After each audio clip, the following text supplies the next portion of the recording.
హిందూ దేవాలయాల గోడలపై గర్భగుడి నిర్మాణంలో కనిపించే ఆకృతులు కేవలం కళ కాదు, అవి విశ్వశక్తిని సూచించే పవిత్ర జామితి రహస్యాలు.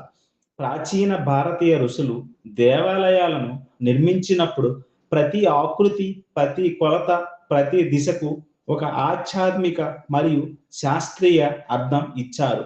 దీన్నే స్కేల్ జామెట్రీ అని అంటారు. దేవాలయ నిర్మాణంలో ప్రధానంగా కనిపించే కొన్ని పవిత్ర ఆకృతులు. త్రికోణం. త్రికోణం శివశక్తి ఐక్యతకు సంకేతం. పైకి చూపే త్రికోణం పురుషతత్వాన్ని, కిందికి చూపే త్రికోణం ప్రకృతి లేదా శక్తిని సూచిస్తుంది. చతురాస్త్రం.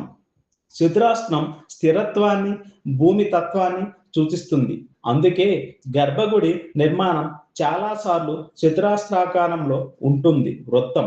వృత్తం అనంత తత్వానికి సంకేతం. విశ్వం మొదలు లేకుండా, ముగింపు లేకుండా ఉండే శక్తిని సూచిస్తుంది. మండలాలు మరియు శ్రీయంత్రం. దేవాలయాల్లో కనిపించే మండలాలు, శ్రీయంత్రం వంటి ఆకృతులు మన మెదడు తరంగాలను శాంతపరిచి ధ్యాన స్థితిలోకి తీసుకెళ్లేలా రూపొందించబడ్డాయి అని ఆధ్యాత్మిక శాస్త్రం చెబుతుంది. దేవాలయ గర్భగుడి నిర్మాణం, గోపురాల ఎత్తు, ప్రాంగణ విస్తీర్ణం ఇవన్నీ శబ్ద తరంగాలు, శక్తి తరంగాలు సమతుల్యం అయ్యేలా రూపొందించబడ్డాయి.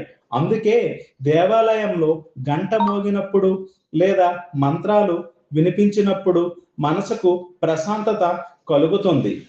దేవాలయం కేవలం పూజ చేసే స్థలం కాదు, అది విశ్వశక్తిని అనుభవించే ఒక జీవంతమైన యంత్రం. ఇలాంటి ఆసక్తికరమైన ఆధ్యాత్మిక రహస్యాలు తెలుసుకోవాలంటే ఎల్ఎంకే డివోషనల్ ఛానల్ని సబ్స్క్రైబ్ చేయండి. ఈ వీడియోను లైక్ చేసి షేర్ చేయండి.